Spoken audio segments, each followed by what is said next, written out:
you everyone for being here. Day one.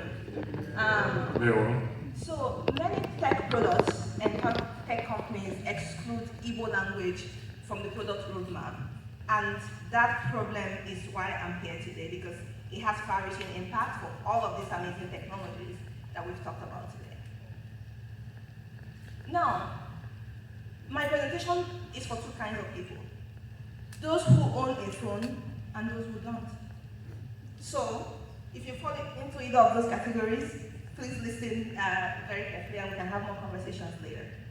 If you take out your phone and say, Siri, play Osondio Wendy by, Osadebe, it's probably going to get that wrong. The implication is, the artist loses the revenue from that because it doesn't get streamed. And now, because it doesn't get streamed, it can be monetized. That's a big issue. But beyond this, there's a lot of implications for broader things because Igbo language is excluded in the voice technologies that is happening and happening very rapidly. For instance, AI is supposed to bridge that gap for maybe people that are not completely literate. If you think of those in rural areas, or even in the big market, like Onitsha has the biggest market in West Africa, why should the traders have to speak pure Queen's English for AI to serve them? So that is where we come in. And this problem is not because of the size or the number of people. We have over 30 million Igbo-speaking people, whereas the Welsh have only about 500,000 people. But their language is supported in every tech product. But Igbo language is not. So the problem is not the size of the people. And without intervention, this is something that will keep reinforcing itself. And this is where TokataHQ comes in. TokataHQ is here to bridge that gap. We can go into, there's a lot of tech people here, so you probably know this better than I do. There are issues. Is the data ready for this voice technology? And this is what we are trying to, TokataHQ is the platform that's trying to bridge that supply side of the data with the demand side and advocate for tech companies to include Igbo language in the product roadmap, not just as an afterthought. And so, where can Anambra come in a lot of ways? Your Excellency, there's a lot of initiatives you're doing that I think this would align with. You have the Solution Innovation District, the language initiative you're driving as well. I think this can really accelerate a lot of those initiatives. So my ask for everyone here is, number one, we want that institutional backing from the Anambra government, but we also want each one and every one of you here to contribute and join this coalition that we're building. I'm Sorechi Basika. I didn't introduce myself earlier because I wasn't sure we'll have time. My background is very varied. I'm the founder of TokataHQ. I think we are currently building the coalition. We have a very smart ex-BCG, ex-Harvard, that is an advisor, and we're currently trying to onboard another technical advisor that is building one of the largest voice data set platforms that there is.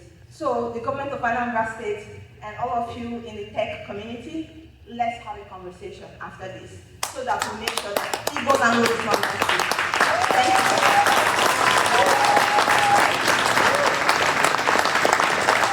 Thank you so much, Dr. Sorochi. Any questions for her? First question? Question.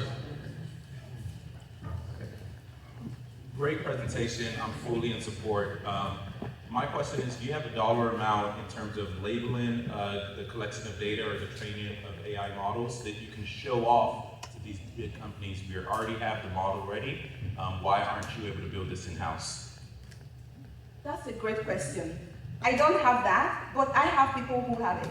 I think the one thing I think in my career is I don't have to be the person with the answer. I just need those people around me. And so on Monday, we have a meeting with Chris Emezue, who actually has the largest Igbo data set, voice data set, 1,800 hours trained. And we're going to have the conversation of what does this supply side need. And then we're going to be talking to a lot of tech companies. And please talk to me later, those of you at NVIDIA and the rest of the companies. What do you need? What will it take for you to put this? And TokataHQ is the platform that's going to bridge this together. But we need the support of the Anambra State government, given that a lot of the priorities align with what we're trying to do. One more question, and we'll be done for that. One more right here. Hey, Doctor, thank you for the presentation. So trying to understand, what is the economic model for this? Is your plan long-term to license this to, you use music as an example, so we'll use music as an example here. License it to Apple to say, hey, there are 30 million Igbo people, as they ask Siri question, listen to music, every time you use our software, every time you use our API, you pay us for that. I'm just trying to understand how this will make money long-term, as a business. Okay, thank you very much. What I want to make clear is my priority right now is not really even to make money. I just want to make sure like the problem is solved. But we are talking to the people who already have the solutions, they have the fees. And so my question when I came across it is like, you have this 1,800 hours of data training. Why is Google not using it? Why do I have to say, like, why do I have to type Osalebe to listen to the music that I like? Why can't it just do it for me? And that's like just the tip of the iceberg in terms of things that it could do.